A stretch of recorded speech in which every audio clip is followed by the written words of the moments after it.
Assalamualaikum warahmatullahi wabarakatuh. Salam sejahtera untuk semuanya. Saya Pak Ali dari Inside Chamber. Berikut ini adalah latihan ya untuk UN. Jadi ini sudah disesuaikan dengan posisi. Bagi kalian yang belum subscribe, silahkan subscribe, klik like, subscribe, and share. Nyalakan juga loncengnya agar kalau ada notifikasi kalian dapat pemberitahuan ya atau pembaruan ya dapat notifikasi. Langsung aja ya kita bahas. Ini adalah latihan UN untuk IPA. Nomor satu, perhatikan tabel berikut. Ya, ini pasangan yang benar adalah besaran turunan dan turunan dari besaran pokok apa. Luas itu dari panjang ini benar. Luas adalah meter kali meter ya. Meter. Seperti panjang kali lebar. Panjang itu meter, lebar itu juga meter juga. Jadi ini benar. Nomor satu ini. Massa jenis, massa dan panjang. Massa jenis kita simbolkan rho, massa bagi volume. Ya. Jadi di sini M itu meter ya, di sini adalah satuannya ini ya, meter kuadrat. Ini untuk di sini M-nya di sini adalah massa dalam kilogram. Volume itu dalam meter persegi. Jadi ini adalah kilogram per meter persegi. Per meter kubik. Jadi ini juga merupakan massa panjang, berarti ini cocok ya. Massa adalah kilogramnya ini, kalau ini panjang saja. Jadi dua juga benar. Gaya, massa panjang suhu. Ini salah. Gaya itu tidak ada suhunya. F sama dengan M dikali A. M-nya di sini adalah massa dalam kilogram. Kalau A-nya ini adalah percepatan meter per second kuadrat. Jadi sama sekali tidak ada suhunya di sini. Ya, yang hanya massa dan panjang. Ya, jadi tidak ada suhu. Tekanan, massa panjang suhu. Tekanan juga tidak ada suhu. Ya, ini salah. Ya, P atau tekanan adalah F per A. F adalah M kali A. A-nya ini adalah A-nya di sini adalah percepatan. Ya, kalau A di sini adalah luas. Ya, jadi area. Ini kalau satuannya, ya ini area ya luas. Satuannya ini sama dengan saya taruh di sini aja ya, atau saya taruh di mana ini, P ini sama dengan F kali M kali A kan, ini sama, jadi kilogram meter per second kuadrat per, nah di sini kan meter kuadrat, jadi kalau di total sih kilogram ya menjadi per meter second kuadrat, tekanan seperti ini ya, tidak ada suhunya. Kalau energi kinetik panjang, masa panjang waktu ini benar. Energi kinetik EK adalah setengah M V kuadrat ya. Ini massa dalam kilogram, V kuadrat adalah meter per detik kuadrat ya, detik kuadrat. Jadi atau detik bisa diartikan second juga ya.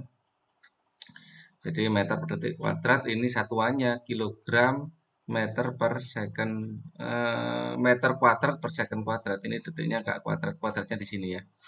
Meter kuadrat per second kuadrat.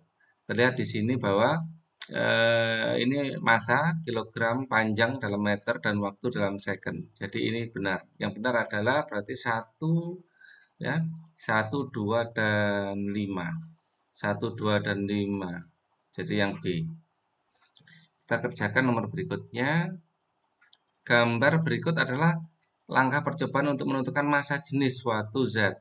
Massa jenis zat tersebut adalah massa jenis, kalau rho adalah massa dibagi volume. Terlihat di massanya adalah dari 200 menjadi 250 gram. Ini 200 berarti berat dari ini apa, wadah kacanya ini, tabung reaksinya ini. Jadi cairannya sendiri ya, masanya sendiri adalah 250 dikurangi 200, yaitu 50 gram. Ya, ini adalah masanya, massa dari cairannya. Ya, kalau sebelumnya adalah massa wadah kosongnya, ini wadah ada isinya. Isinya aja masanya berarti 50 gram gitu ya. Ini adalah 50. Nah, volumenya di sini adalah, di sini terlihat di sini ada 25 ml. Ini cm kubik ya. Berarti ini adalah 25, antara 20 dan 30. 25 cm kubik. Jadi ini adalah 2 ya. 2 gram per sentimeter kubik. 2 gram per sentimeter kubik berarti yang B. Kita lanjut untuk soal berikutnya. Perhatikan gambar susunan partikel berikut. Ini adalah padat, cair, ini gas. Ya, zat yang sesuai dengan partikel di atas yang tepat pada suhu kamar. Suhu kamar sekitar 25 derajat Celcius. Dalam AU adalah emas, ya. Ini adalah emas. Emas pas padat ya, emas padat. H2 ini cair. Ya, H2O ini air ya, air. Nah, kalau Cu itu kuper. Ya, Cu itu kuper, kuper itu tembaga. Tembaga dalam suhu kamar harusnya padat juga. Padat, padahal ini gas, berarti salah ini. Pb ini adalah timbal. Pada suhu kamar dia padat juga, timbal. H2SO4 ini cair, cair. Ini H2SO4 itu asam sulfat. Ya, ini benar ya. Dan N2 ini adalah dalam bentuk gas, ini gas nitrogen, ya, gas nitrogen. Nah, ini pas yang pas ya. Jadi dalam bentuk padat, ya ini padat, ya. Kemudian ini cair dan ini gas, berarti B ini yang benar pilihannya. Ya, kalau He ini helium ini gas, ini He itu helium.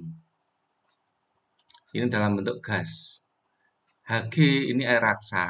Air raksa sebenarnya logam, tapi dalam bentuk kamar itu cair. Jadi ini cair, tapi ini salah ya. Ini gas. Gas salahnya di sini. Natrium ini padat. Ini adalah logam.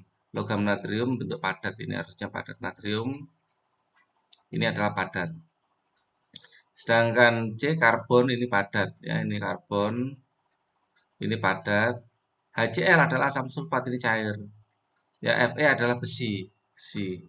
Ini dalam bentuk padat pada suhu kamar. Oke ya, jadi yang B yang benar. Kemudian kita lanjutkan nomor 4, perhatikan pernyataan berikut, kertas dibakar menjadi abu. Pernyataan yang termasuk reaksi kimia. Perubahan kimia itu terjadi zat baru. Terjadi zat baru. Nah, kalau terjadi kertas dibakar menjadi abu-abu ini kimia. Tomat yang berubah warna dari hijau menjadi merah saat sedang masak ini kimia juga. Ya, sebutir telur direndam dalam asam cuka akan timbul gelembung-gelembung gas. Ini jelas timbul gelembung-gelembung gas, ini kimia juga. Beras tumbuk menjadi tepung, ini perubahan fisika, hanya berubah ukuran saja. Lilin meleleh adalah fisika. Jadi 1, 2, 3 ini yang perubahan kimia. Lanjut kita kerjakan nomor 5. Sekelompok pramuka melakukan kegiatan mencari jejak. Mereka berjalan 80 meter ke utara. Untuk mengerjakan ini kita patokannya navigasi seperti ini. Ini adalah utara, di sini selatan, di sini timur, di sini barat. Sekelompok pramuka melakukan kegiatan mencari jejak. Mereka berjalan 80 meter ke utara, berarti dikasih aja 80 ke utara. 80 meter ke utara. Kemudian berbelok 60 meter ke timur.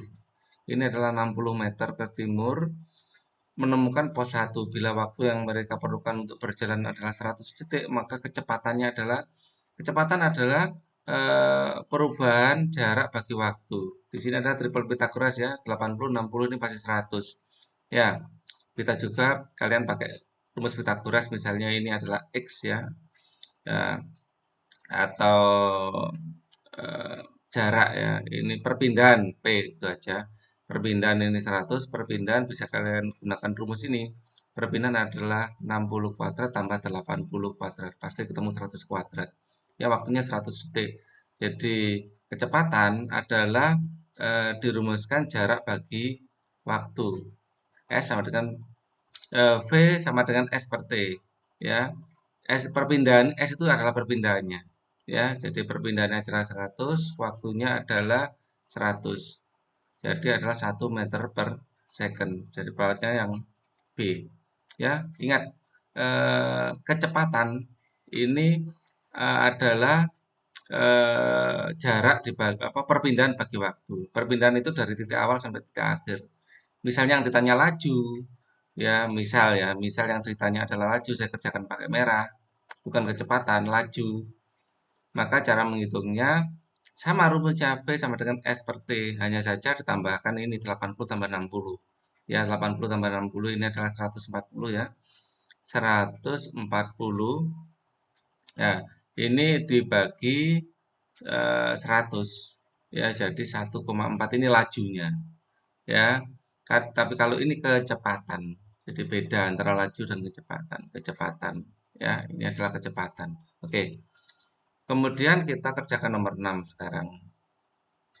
Nomor 6, ini pada permainan mobil-mobilan, seorang anak bermasa 50 kg, ya, dan mobil-mobilan yang masanya 10 kg didorong oleh dua orang temannya dengan gaya dorong 130 dan 120. Jadi ada dua orang, ya. Jika gaya gesek dengan tanah adalah 10 Newton, jadi di sini ada gaya gesek ya, ada tulisannya di sini adalah 10 Newton, maka percepatan yang terjadi adalah rumusnya ya, F sama dengan M kali A. Yang tanya adalah A adalah F ya dibagi M, dan F di sini adalah F resultan. F resultan. Ya, F resultan adalah F total ke kanan dikurangi ke kiri. Di sini F ke kanan, ya dua anak ini 130 dan 120 masing-masing. Ya, ini ada dua anak masing-masing memberikan F1 dan F2. F2 ini F1. Anggap saja F1-nya yang 130 ya, 130, F2-nya ini yang 120. Ya, dikurangi ini 10 karena ada gaya geseknya. Jadi F resultan adalah 120 tambah 130 yaitu 250 ya, dikurangi 10 ya, 10 minus ya, jadi 240 saja. Jadi F resultannya adalah 240 dibagi masa total. Masa total yang dimiliki anak dan gerobaknya ini dan mobil-mobilannya. Jadi M-nya adalah masa total. Sini masa total adalah 50 ditambah masanya 50 dan masa 10 kilo ya mobil-mobilannya. 10 sama dengan 60. Jadi ini 240 bagi 60. Ini nolnya dicoret ya. 24 dibagi 6 adalah 4. 4 meter per sekon kuadrat yang A ya. Meter per second kuadrat. Kemudian nomor 7, perhatikan dua benda yang ditarik oleh gaya berikut. Bila gaya F menimbulkan percepatan, ya A-nya ini adalah 2 meter per second ya kuadrat, sehingga mengakibatkan kedua benda bergeser sejauh 2 meter. Jadi ini saya kerjakan pakai merah saja, ya, karena kotaknya sendiri biru. Ya, ini bergesernya ke sini sejauh 2 meter.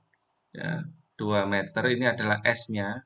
Ya, maka usaha yang dilakukan gaya tersebut adalah gayanya sendiri kita hitung F sama dengan M dikali A. Ya, masanya adalah total keduanya 3 tambah 5. Jadi masanya adalah masa total adalah 3 tambah 5 sama dengan 8. Ya, 8 percepatannya adalah 2 dikali 2 sama dengan 8 kali 2 ini adalah 16. Ya, satuannya Newton. Ya, usaha ya, W sama dengan F dikali S. F-nya adalah 16, sudah kita hitung. S-nya adalah jarak tempuhnya, yaitu 2.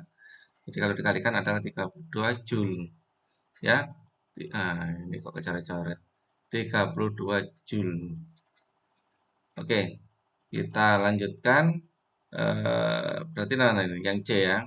Kita lanjutkan nomor berikutnya, yaitu nomor 8.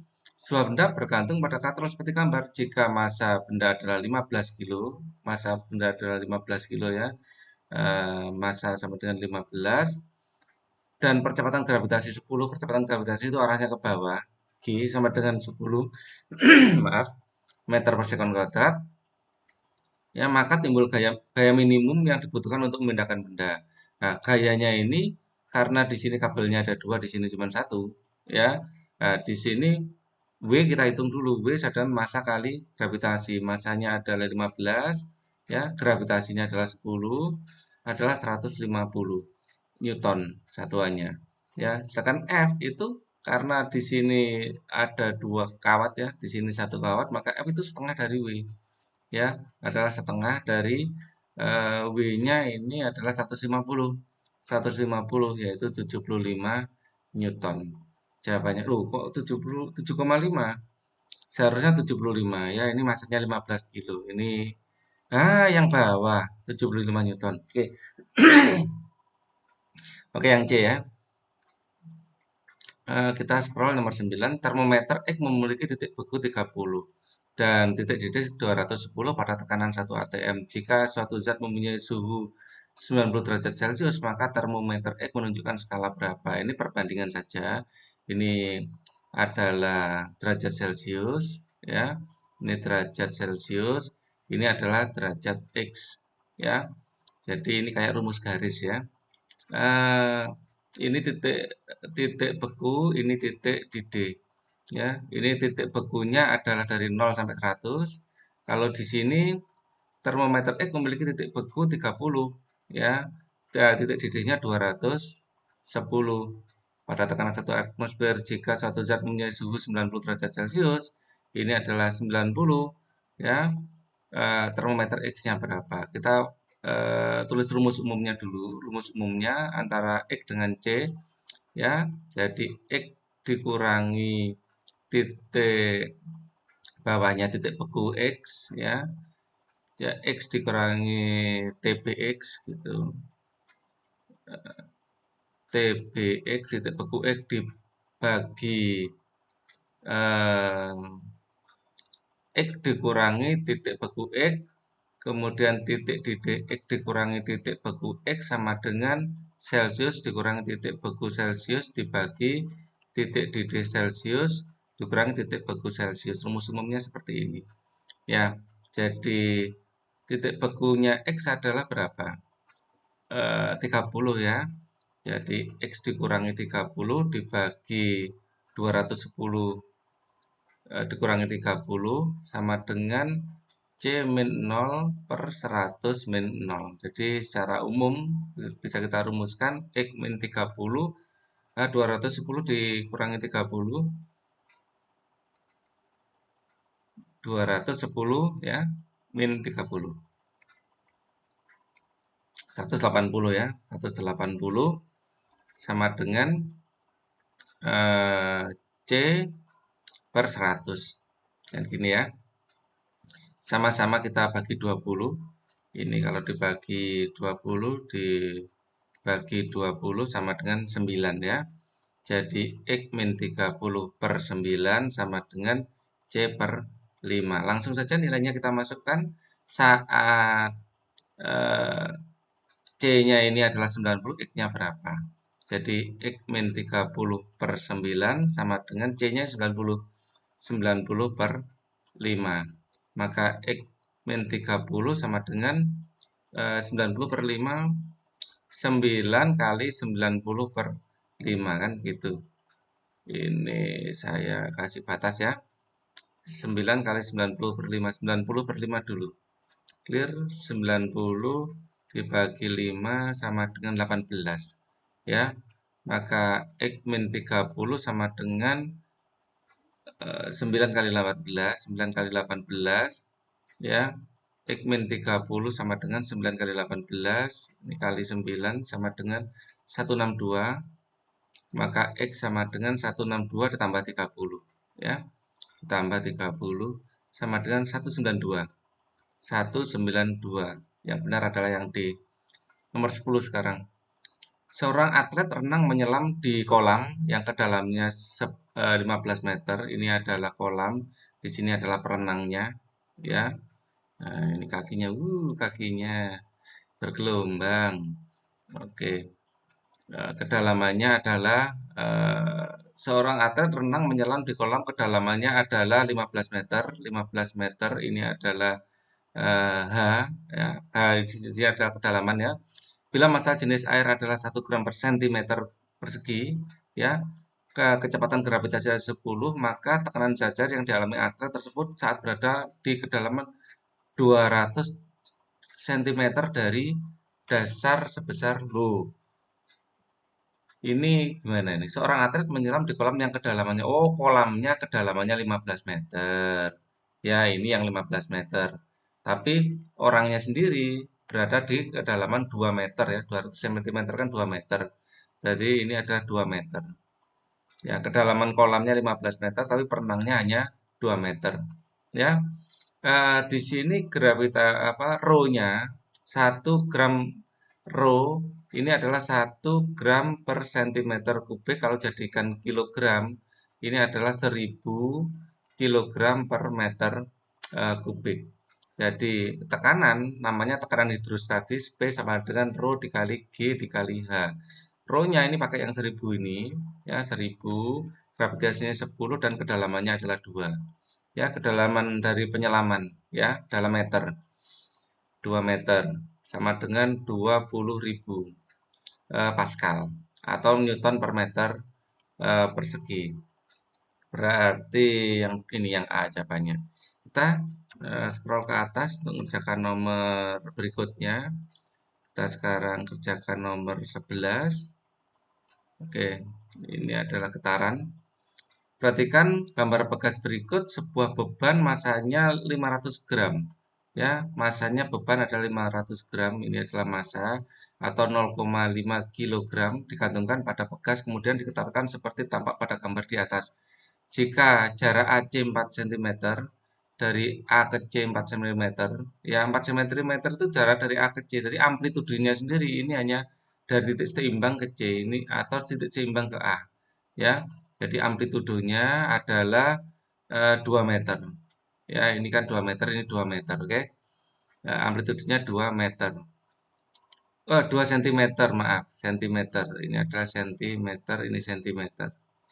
Jadi, kemudian dikatakan seperti tampak gambar, jika jarak AC 4 cm dan benda melakukan 10 kali gerakan eh, B, C, B, B, C, B, A, B, C. Ya, dari B ke C, ya, B, C, terus dari B ke C, terus ke B lagi, terus ke A, ya, B, C, B, A, B, terus ke bawah lagi, terus C.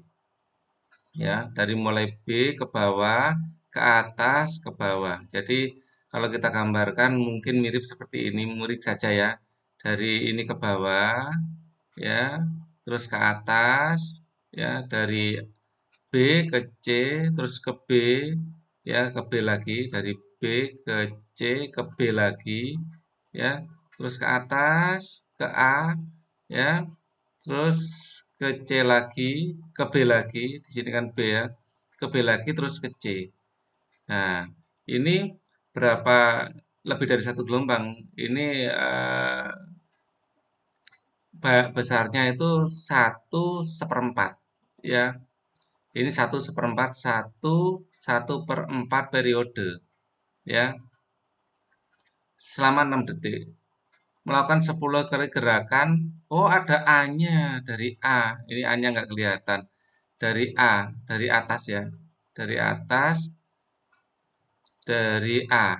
Nah, dari ke bawah, ke atas, terus ke bawah lagi. Ke bawah, ke atas, terus ke bawah lagi. Dari sini ke sini itu satu gelombang.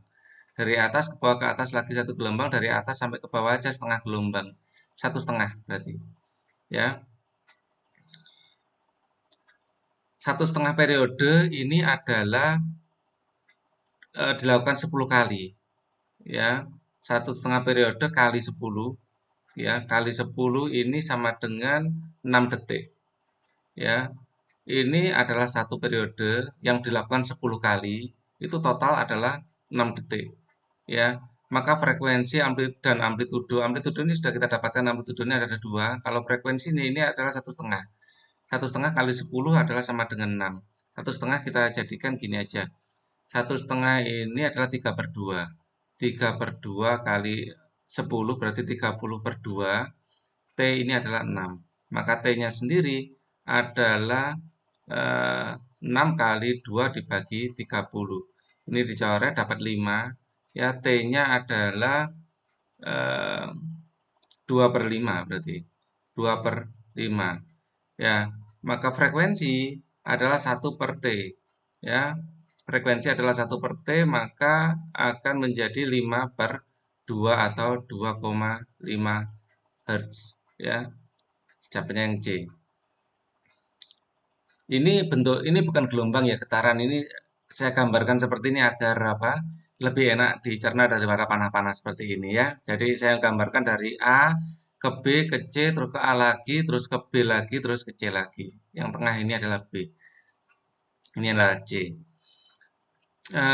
Kita kerjakan nomor 12. Perhatikan pernyataan tentang gelombang berikut. Ciri gelombang bunyi ya ditunjukkan oleh pernyataan nomor berapa. Merupakan gelombang longitudinal. Bunyi ini benar ya. Dapat beresonansi jika frekuensinya sama, ini benar. Semakin keras jika frekuensinya semakin tinggi. Ini salah ya. Kalau frekuensinya tinggi bukan semakin keras, nada tinggi. Nada tinggi. Arah rambatnya tegak lurus, arah getarannya ini salah. Sebenarnya searah. Ya, yang benar. Cepat rambatnya dipengaruhi oleh kerapatan mediumnya, ini benar. Jadi yang benar adalah 1, 2, dan 5. 1, 2, 5 yang B. Nomor 13 sekarang. Perhatikan gambar bayangan benda berikut ini agar menghasilkan bayangan seperti pada gambar, ya, maka benda dapat diletakkan di ya. Kalau bayangan di ruang 2, ya, ini adalah ruang 1, ruang 2, di sini ruang 3, di sini adalah ruang 4, ya.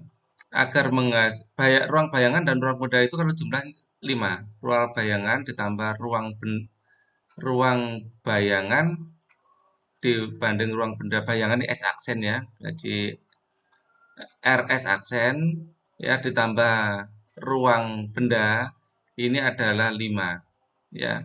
Di sini ruang bendanya adalah 2 ya.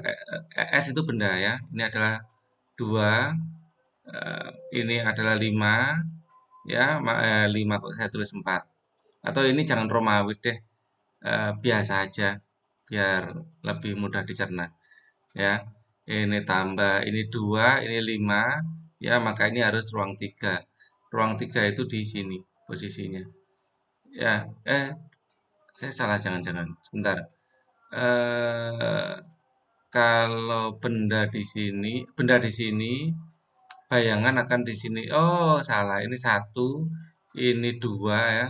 Ini adalah 3. Di sini baru yang 4. Ya. Kalau di ruang 1, bayangan di ruang 4. Oke, ya. Kalau di ruang penomorannya seperti ini ya, 1, 2, 3, 4. Berarti ruang 3 di sini. Ya. Agar menghasilkan bayangan seperti gambar, maka dapat diletakkan di sini 5, F-nya di sini, bendanya di sini, berarti bayangan di ruang 3 ini. Ini kalau F-nya sama dengan 5, maka P ini adalah 2 kali F. Sama dengan 2 kali 5 adalah 10. Berarti ini adalah posisinya di 10. Pokoknya harus lebih besar dari 10. Ya, jadi 12 cm di depan cermin. Oke, kita kerjakan nomor 14. Perhatikan gambar elektroskop yang didekati benda X yang terbuat dari kaca yang digosok sutra. Kaca yang digosok sutra berarti dia eh, benda X yang terbuat dari kaca yang digosok sutra berarti dia bermuatan positif. Ya, peristiwa induksi listrik terjadi pada elektroskop yang benar kalau berpositif menarik positif ini menarik negatif ini menarik positif ini salah. Ya, ini bendanya positif, dia menarik positif, jelas salah. Ini bendanya positif, menarik negatif, ya, sehingga positifnya ngumpul di sini, ditolak di sini, dan ini akan terbuka, ini benar. Ya, ini benar, yang C yang benar. Oke, kalau ini positif, harusnya positifnya ini ditolak ke bawah seharusnya. Dan nomor 15 sekarang, perhatikan gambar listrik berikut. Arus I yang mengalir pada hambatan 10 ohm. 10 ohm itu adalah di sini. Ya, ini kita rubah dulu rangkaiannya, kita cari hambatan totalnya. Ini perubahan pertama, ini 20. Ini adalah sumber tegangannya. Wah, sumber tegangannya tidak ada. Ya, sumber tegangannya tidak ada. Jadi, ini 3 ampere. Ya, sudah ada di situ 3 ampere. Kita tinggal membandingkan saja kalau gitu. Kalau ini 3 ampere, ya ini total berapa ohm? 5 tambah 15, 20. Ini adalah total berapa ohm? Total ini adalah 10. Ya, 10. Ini 3 ampere. Ini voltasenya berarti baca V sama dengan I kali R sama dengan 3 dikali R-nya adalah 20. Ya, ini adalah 60 volt. Padahal voltase di sini sama dengan voltase di sini karena ini adalah paralel. Maka I sama dengan V bagi R sama dengan V-nya adalah 60, ya R-nya adalah 10. Berarti tegangannya arusnya sendiri adalah 6 ampere. Jadi yang B. Kita kerjakan nomor 16 pada gambar interaksi magnet berikut. Magnet yang digantung terbuat dari baja. Proses pembuatan magnet dari baja yang benar adalah, ya kita lihat X-nya ini adalah arah selatan, berarti dia menarik utara ya. Ini adalah utara. Ya, X-nya itu adalah selatan. Kalau selatan dibuat induksi magnetik, arusnya adalah ini arusnya keliru, ini arusnya ya. Arusnya ke sana. Ini panahnya keliru, di sini keliru, ini panahnya keliru ya. Seharusnya ke sana. Kemudian ini panahnya benar. Panah di sini keliru. Nah, ini panahnya yang benar ya. Dan ini pakai aturan tangan kanan. Pakai aturan tangan kanan ini kalau kita pegang pakai tangan kanan, ini tangan kita ya. Jari-jari kita ini menunjukkan arah arusnya ya. Dan ini tangan kanan kita memegang dan ini adalah jempol kita. Jempol kita, jempolnya kecil sekali ya. Ini tangan kita seperti ini ya. Ini kuku jari kita. Jadi ini tangannya menghadap ke arah kita, telapaknya. Ya, ini adalah jari-jarinya. Ya, ini adalah ujung-ujung jari, kuku-kuku ini sama dengan panahnya ini. Ya, terus ini jempol kita. Ini adalah arah utara dari magnet. Jadi X-nya adalah utara, Y-nya adalah selatan. Jadi sesuai dengan ini yang diinginkan. X adalah yang arah utara. Ya, X-nya selatan berarti salah. Ya, salah ini. Jadi ini kalau dikasih utara, ya, ini akan medan magnet yang ditimbulkan oleh listrik. Ini tapi arah listriknya yang benar cuman ini aja. Ya, ini salah. Oh, pakai hukum Lenz ya. Jadi kalau gelungannya ini menghasilkan arah utara, ya magnetnya sendiri ini akan menjadi selatan. Besinya sendiri menjadi selatan. Ya, besinya sendiri menjadi utara. Berarti X selatan, yang benar D. Ya. Pertama yang perlu saya jelaskan di sini arah arus yang keluar dari baterai ini adalah keluar dari sisi yang panjang. Ya, di sini kebalik arusnya, di sini kebalik arusnya. Ya, yang benar adalah yang ini dan yang ini arusnya. Cuman arusnya di sini ke atas, harusnya ini ke bawah. Ini arusnya ke atas, arusnya ke bawah. Ini ke atas, harusnya saat diputar kan jadi ke bawah. Secara arus yang benar cuma D aja, ya. Terus kemudian ini hukum Lenz. Jadi apabila suatu benda diberi medan magnet, benda itu akan mengeluarkan medan magnet sedemikian rupa sehingga melawan penyebabnya. Jadi ini akan menjadi selatan nanti. Oke. Nomor 17, ini saya tulis dulu. Penampakan gerhana matahari cincin yang benar adalah ini, langsung saja ya.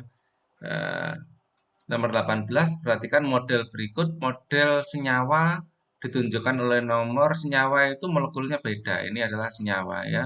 Terdiri dari dua atom yang berbeda. Ya, ini dua atom sama, ini dua atom berbeda. Jadi 2 dan 4 yang benar. Nomor 19, perhatikan rangkaian alat berikut. Ini roda magnet, ini pasir, ini tanah. Jadi untuk membedakan pasir dan tanah, pasir itu biasanya pasir besi ya. Oh ya, ini pasir besi kebetulan.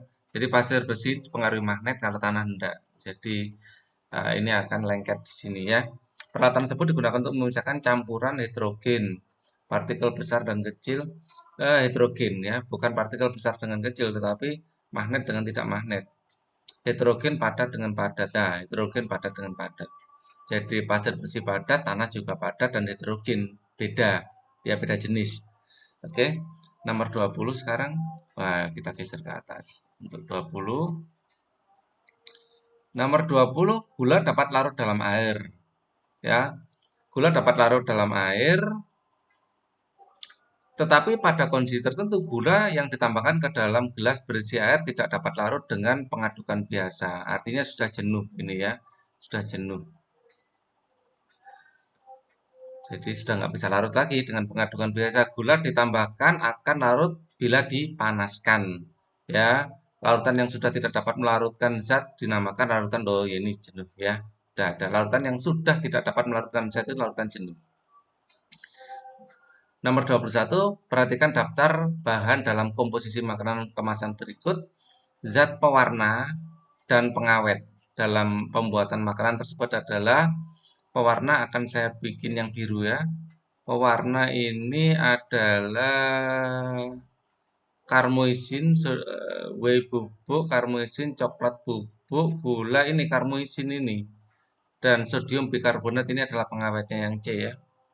Karmoisin C ini adalah pewarnanya ya, sedangkan pengawetnya sodium bikarbonat ini pengawetnya ini ya. Oke, pengawet yang saya kasih warna merah.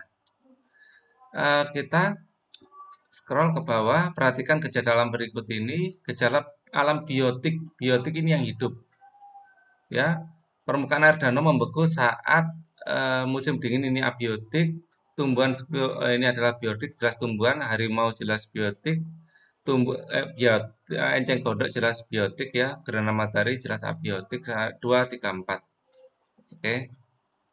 Nomor 23, perhatikan ini menyusui ciri makhluk hidup yang tampak adalah beradaptasi, membutuhkan nutrisi, bergerak, tumbuh, bergerak, bereproduksi. Nah, ini mungkin yang ini ya, reproduksi punya anak, bergerak ya ini gerak-gerak, tumbuh ini dari kecil menjadi besar. Ini kelihatannya benar.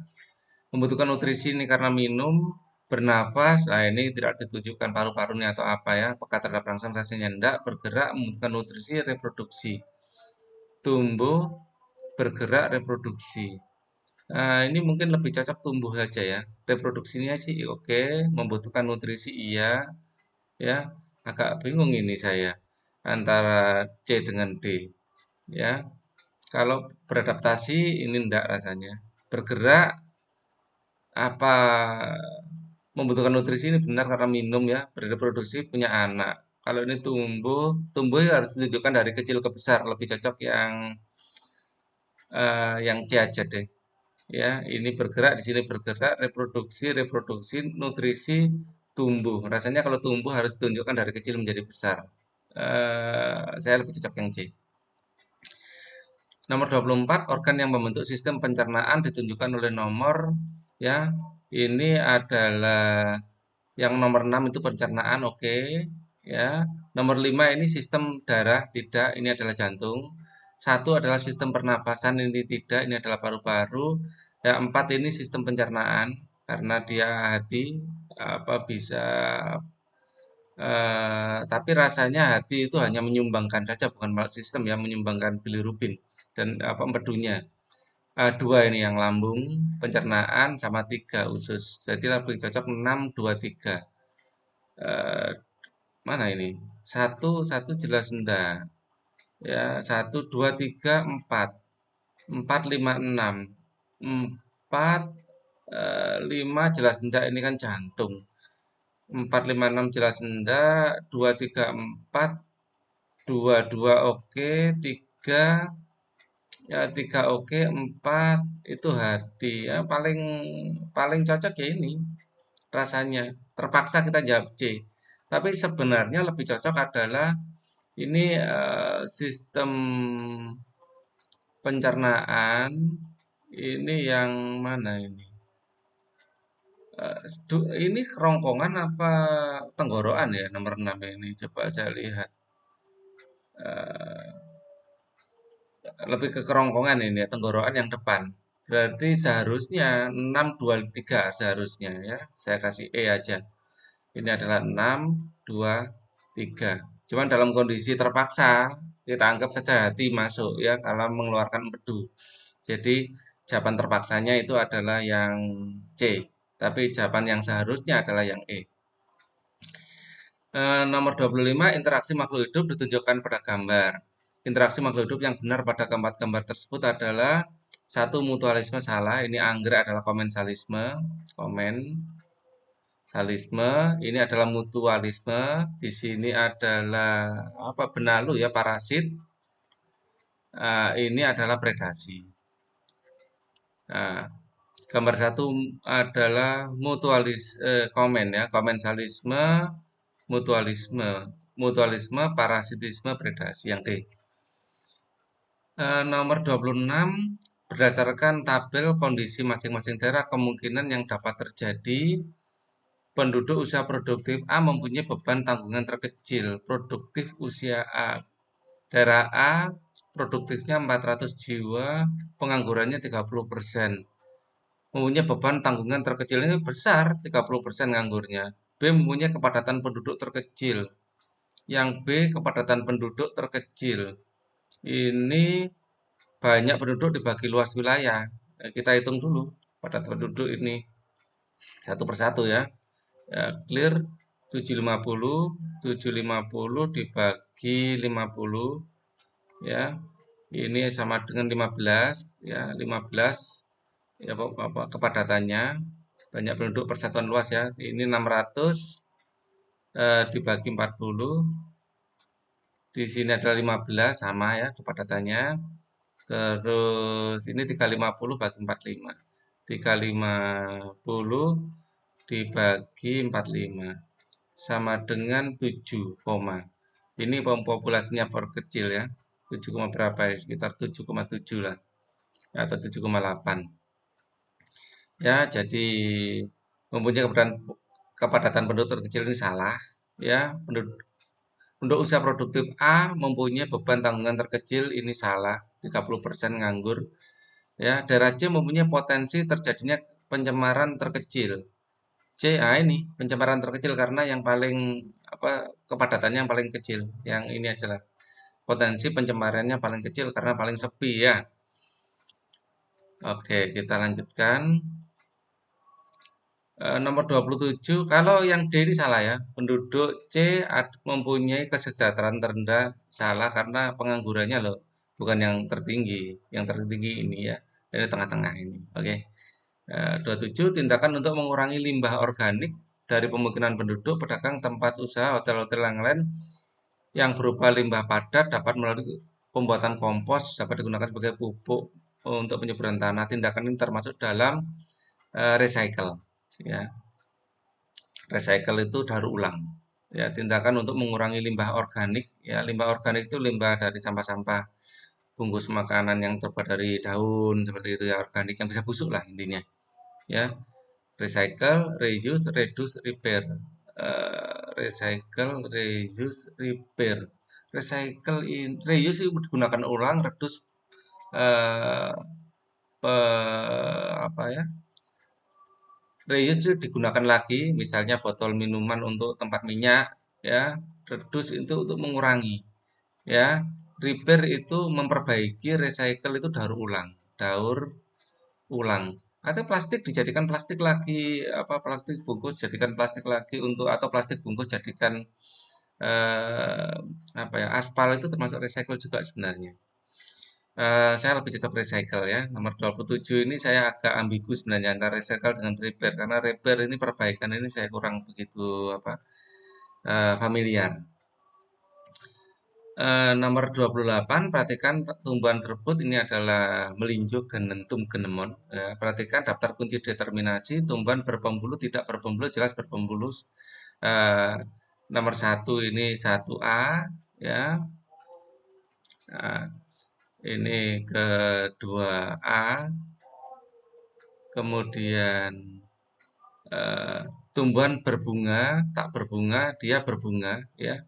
Nomor 2 ini A, ini 3A, ini supir. Biji terbuka ya, bukan tertutup. 3 ini yang B ya. Kemudian biji berkeping 2, biji berkeping 1, dia itu biji berkeping 2, ya nomor 4 itu berkeping melinjo. Melinjo ada akar tunggangnya, berkeping 2 ini. Berkeping 2, ya. Bunga kupu-kupu, bunga trompet rasanya enggak termasuk ini. Berdasarkan kunci determinasi tersebut, maka urutan kunci determinasi pada tanaman tersebut adalah 1 itu A. Kalau 2 berbunga, ya 2A. 1A, 2A. Seharusnya yang ini, yang A. 3 sebenarnya dia berbiji terbuka juga, jelas melinjo. 3B tapi di sini tidak ada. Di sini disebutkan 1B yang ada 3B-nya. Tumbuhan tidak jelas berpemuluh dia. 1 harusnya A. Ya, ini mungkin ya A aja ini yang benar ya. 1A, 2A. Sebenarnya 3B, 4A. Ya, 3B dan 4A. Kita lanjutkan ke atas. Nah, ini gambar tangan. Ini sering keluar soal ini. Perhatikan gambar berikut. Mekanisme kerja otot lengan atas ini adalah otot bicep. Ini adalah otot tricep.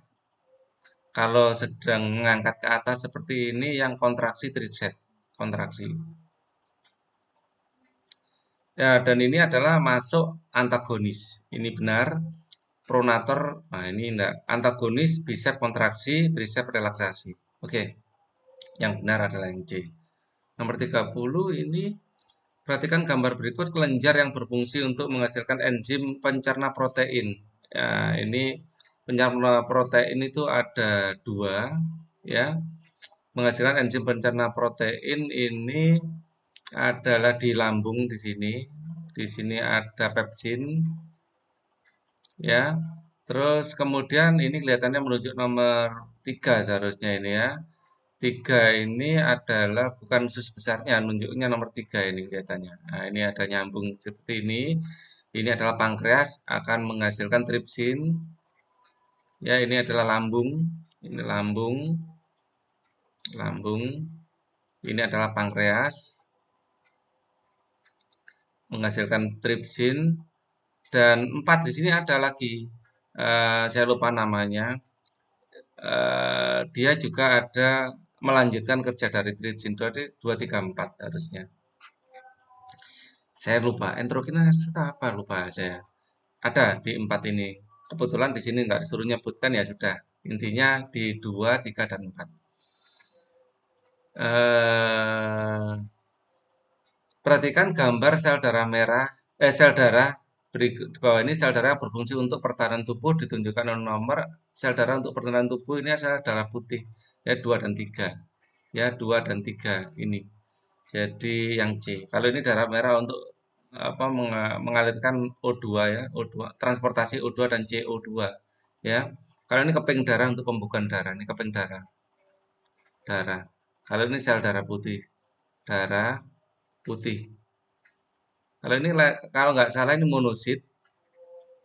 Nah, ini lupa namanya. Ada sit-sitnya gitu, basofil, eosinofil atau apa gitu. Ada 3 lobus di sini ya. Ada 3 apa ya? 3 inti. Saya lupa.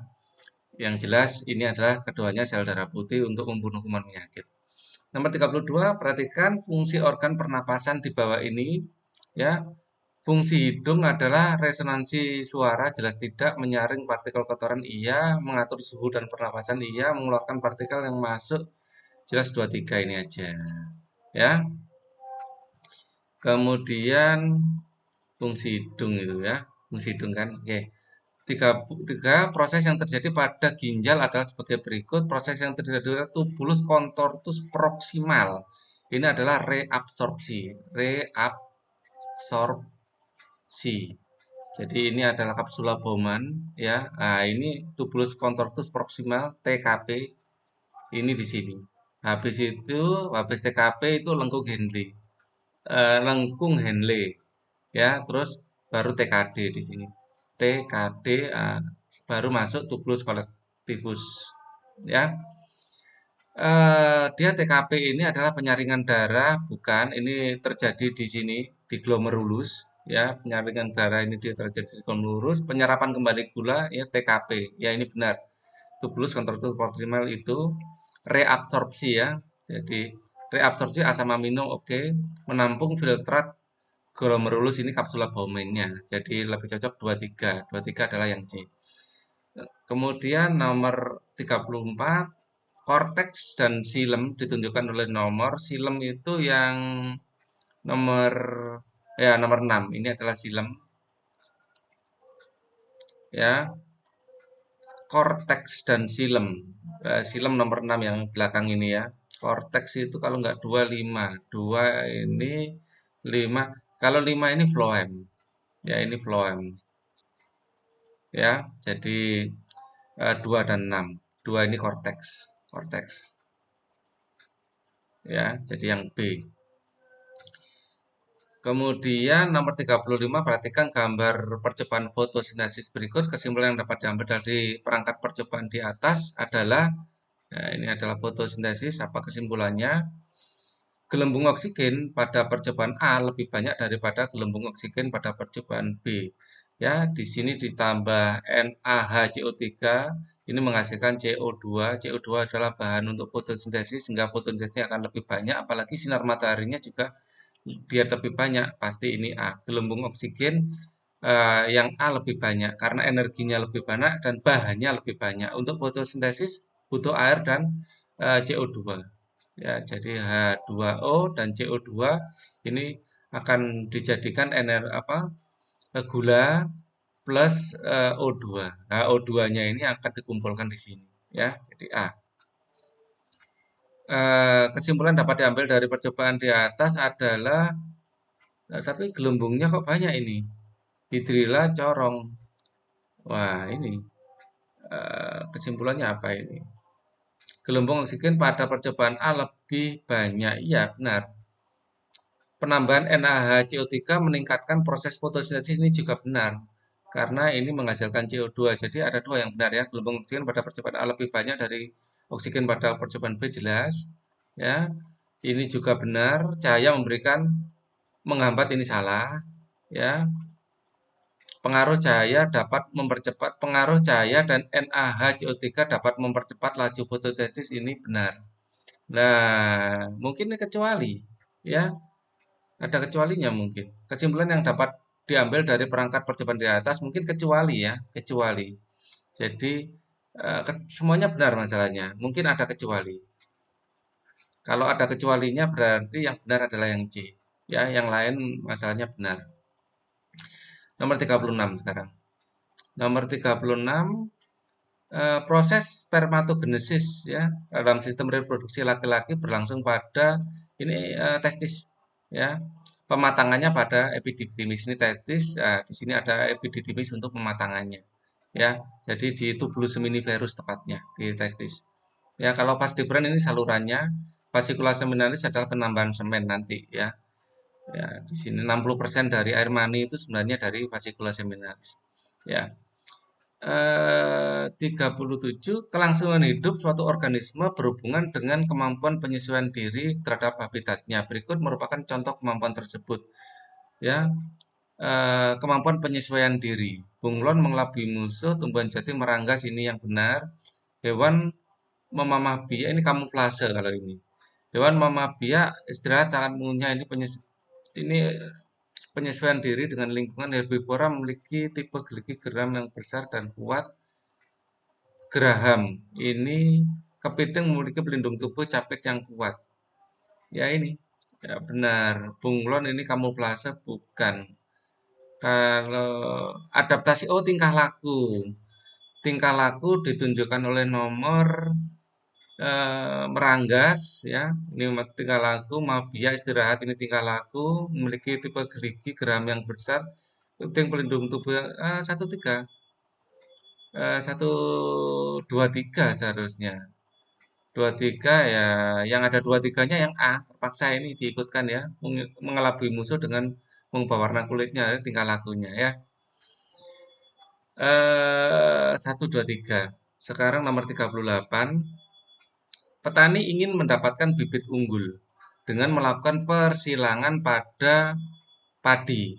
Ya, petani ingin mendapatkan bibit unggul dengan melakukan persilangan pada padi rasa enak dan batang tinggi dengan padi rasa hambar batang pendek. Jika F1 yang dihasilkan padi berfenotip rasa hambar batang tinggi, ya, besar kemungkinan muncul sifat padi rasa enak batang pendek pada F2, ya.